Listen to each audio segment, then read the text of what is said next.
जय हिंद दोस्तों, त्यागी trading tips में आपका स्वागत है। दोस्तों, इस वीडियो के अंदर हम बात करने वाले हैं, एक अनुमान लगाने वाले हैं कि ये युद्ध कितने दिन तक चल सकता है। ये आपका क्वेश्चन है, इसका मैं जवाब देने की आपको कोशिश करूंगा। सटीक मैं आपसे कहने लगूं कि 2 साल चलेगा, 3 साल चलेगा, बड़ा ये जवाब ही गलत हो जाएगा।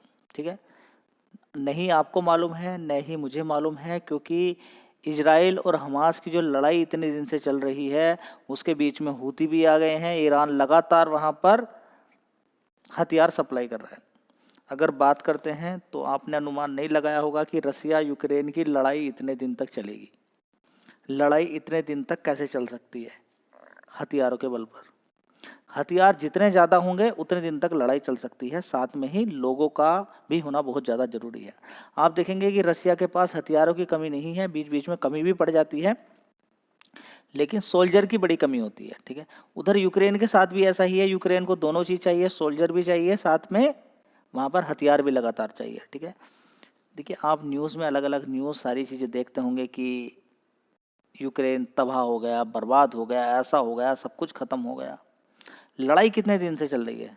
2 साल से। तो पूरा ख़त्म हो जाना चाहिए था। ऐसा नहीं कि नुकसान नहीं हो रहा है, नुकसान ज़बरदस्त है, लेकिन अभी भी वहाँ के लोग जिंदा है ना, काम चला। बहुत ज़्यादा लोग दिक्कत परेशानी क्या मतलब कि वहाँ पर देखिए बहुत सारा इलाका बहुत ज़्यादा दिक्कत में चला गया है, परेशानी में चला गया है। अगर हम ये देखें कि यूक्रेन इस समय 20 साल पहले चला गया है, 15 साल पहले पहुँच गया है। ठीक है, तो ऐसी हालत हो जाती है। कमाल की बात यह है कि अभी तक भी हम अनुमान नहीं लगा पा रहे हैं कि रसिया यूक्रेन की लड़ाई अभी कितने दिन और चलेगी। पहले लगातार हथियार कौन दे रहा था? अमेरिका। अमेरिका ने अभी मना कर दिया कि हाँ, हम हथियार आपको नहीं देने वाले हैं। ठीक है, तो यूरोप वहाँ पर खड़ा हुआ है कि हाँ, हम हथियार देंगे, आप लड़ाई कीजिए, इस जंग को जीतना ही है।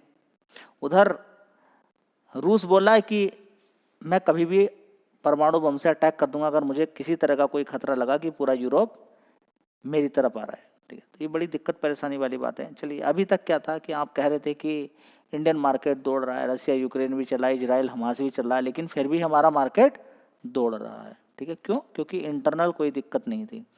अब इस समय हमें अनुमान लगाना पड़ेगा, थोड़ा सा सोचना पड़ेगा कि क्या चीज़ें हैं, क्योंकि एक चीज़ ये है कि अभी हम 2 महीने 3 महीने के बाद खरीदें, एक है कि नहीं बस 7 दिन से ज़्यादा ही नहीं चलेगा, एक है कि बस यहाँ पर अभी समाधान हो जाएगा, बातचीत हो जाएगी।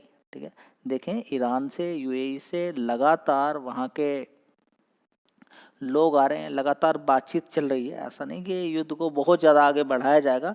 युद्ध बंद हो सकता है क्योंकि पाकिस्तान की ऐसी हालत है ही नहीं कि वो लड़ाई कर सके। ठीक है, एक क्वेश्चन ये हो गया कि वो लड़ाई कर सके, ऐसी उसकी हालत नहीं है। लेकिन दुश्मन को कमज़ोर समझना ये सबसे बड़ी बेवकूफ़ी है। दुश्मन को कमज़ोर समझना ये सबसे बड़ी मूर्खता होती है कि हम किसी भी दुश्मन को कमज़ोर समझें, क्योंकि यूक्रेन तो कुछ नहीं है रशिया के सामने, हमास भी कुछ नहीं था। होता क्या है, देखिए अभी तुर्की सपोर्ट कर रहा है। एक आपको हिंट दे रहा हूँ, यहाँ पर मालूम नहीं है कि होगा क्या, किसी को कोई मालूम नहीं है, बस एक अनुमान ही लगाया जा सकता है। तुर्की लगातार सपोर्ट कर रहा है किसका? पाकिस्तान का। मान लीजिए कि ईरान या दूसरी जगह से हथियार तुर्की के थ्रू आने यहाँ पर शुरू हो जाए, लड़ाई और एस्केलेट हो जाए। ठीक है, एक पॉइंट ये हो गया कि ये लड़ाई आगे बढ़ सकती है कब? जब पाकिस्तान को हथियार मिले, पाकिस्तान के अंदर और दूसरे सोल्जर आ जाएं, ठीक है, उसकी साइड से लड़ना शुरू हो जाए, उसको बड़े हथियार मिलना शुरू हो जाए, तो लड़ाई बढ़ सकती है। एक तो पॉइंट हो गया ये। पहली बात यहाँ पर कि क्या ये लड़ाई आगे बढ़ सकती है, क्या ये उस तरह की लड़ाई है? तो अगर देखा जाए तो इंडिया ने पहले ही क्लियर कर दिया है कि हम पाकिस्तान से युद्ध नहीं कर रहे हैं। हम पाकिस्तान से युद्ध नहीं कर रहे हैं, ग्लोबली ये बात कह के रखी हुई है कि हम युद्ध नहीं कर रहे हैं। हमारा युद्ध है सिर्फ और सिर्फ आतंकवाद के खिलाफ। हम आतंकवादियों को मार रहे हैं। अभी भी जो हमने हमला किया है, जो हमने 9 जगह पर अटैक किया है, वो क्लियर हमारा रिकॉर्डेड है। वहाँ पर आतंकवादी थे, उनको मारा है। ठीक है, और पहले से ही अगर देखें तो कितने सारे आतंकवादी हैं, अमेरिका भी जानता है, इजराइल भी जानता है।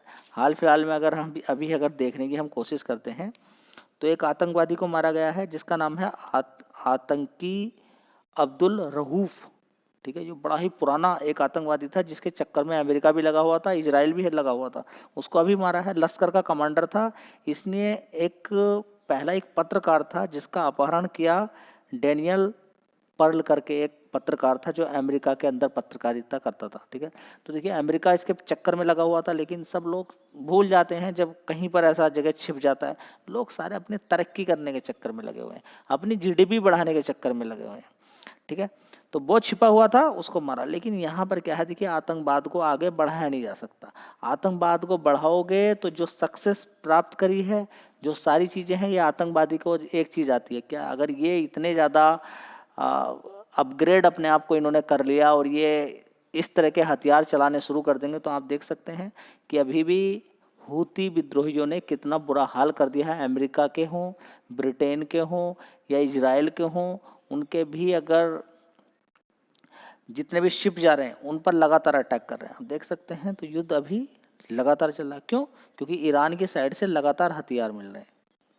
ये बात आपको समझ में आ रही है, ठीक है। अब यहाँ पर एक पॉइंट तो ये हो गया, आपके समझ में आ गई कि हथियार अगर मिलेंगे तो लड़ाई युद्ध आगे बढ़ सकता है। दूसरा यहाँ पर एक कि अगर इंडिया बहुत बुरा हाल कर दे, क्या परमाणु बम छोड़ सकता है?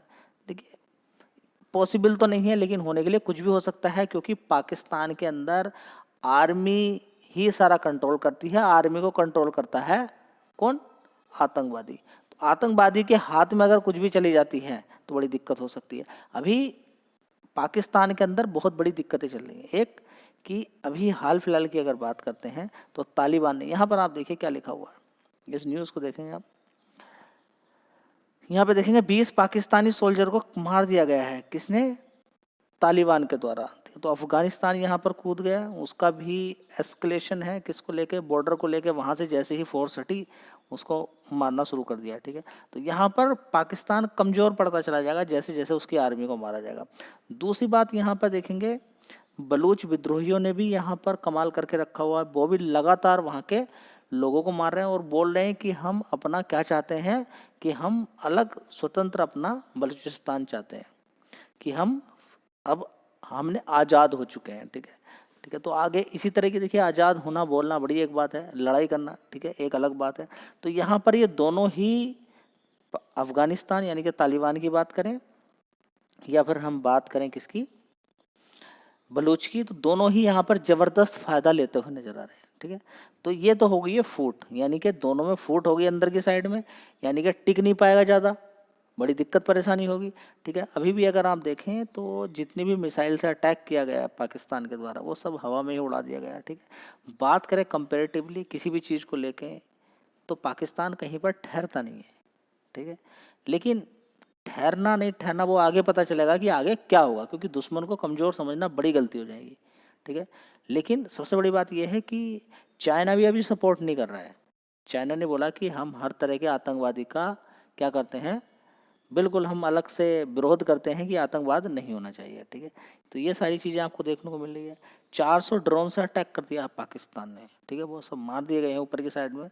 5000 रॉकेट्स दागे थे हमास ने इजराइल के ऊपर, ठीक है। सिचुएशन जिसकी वजह से अभी भी खराब देखने को मिल रही है, ठीक है।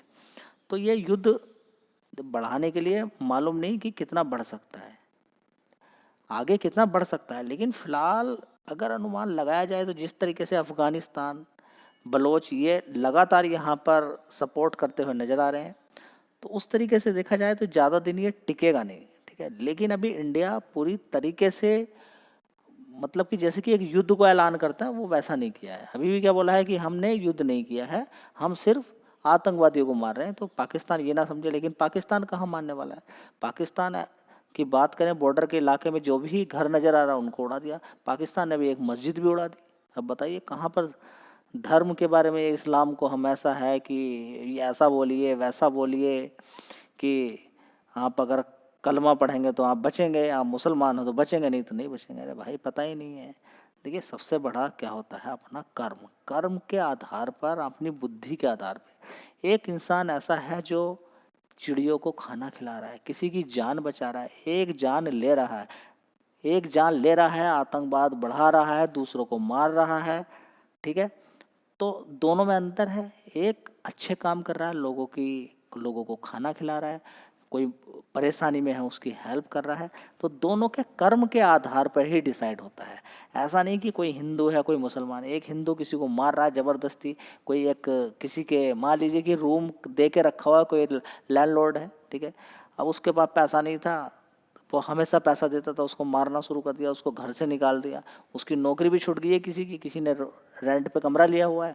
तो आप यहाँ पर समझिए, तो ये हिंदू मुसलमान ये एक अलग की बात हो गई है, अपना पहले कर्म सुधारिए, ठीक है। और ये सारी चीज़ें बड़ी तब हो सकती हैं जब एजुकेशन का लेवल ऊपर बढ़ाया जाए, ठीक है। तो पाकिस्तान को हथियार ना देके पाकिस्तान को टीचर्स दीजिए, अध्यापक दीजिए, तो ये आतंकवाद का खत्म ही हो जाएगा। इसी तरह इंडिया के अंदर भी आप देखेंगे कि बहुत सारे लोग, अभी भी आप यूट्यूब पर देखेंगे बहुत सारे लोग लड़ने के लिए तैयार हैं, पाकिस्तान का सपोर्ट करने के लिए तैयार हैं, ठीक है। बहुत सारा का सारा किस चीज़ पर डिपेंड कर। तो दोस्तों, जैसा ज्ञान किसी को दिया जाएगा, जैसा आसपास के लोग बोलेंगे, वैसा ही ज्ञान आगे बढ़ेगा। लेकिन ये धीरे धीरे इंडिया के अंदर ये सारी चीज़ें खत्म हो रही हैं, धीरे धीरे, पहले के मुकाबले धीरे धीरे अब खत्म हो रही है। लोग समझने लगे हैं कि अपने कर्म सुधारिए, सब लोग एक से ही दिखते हैं, ठीक है। अगर किसी की टोपी उतार दी जाए, दाढ़ी उतार दी जाए, उसको स्मार्ट बना दिया जाए, बढ़िया, उसको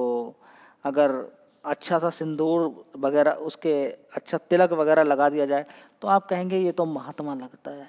और किसी हिंदू को अगर टोपी और पगड़ी ये सारी चीज़ें लगा दी जाए, उसके टोपी और दाढ़ी बड़ी कर दी जाए, आप कहेंगे मुसलमान लगता है। अरे भाई, सब कुछ काट के देखिए, आप सब लोग एक से हो, अपना कर्म सुधारिए।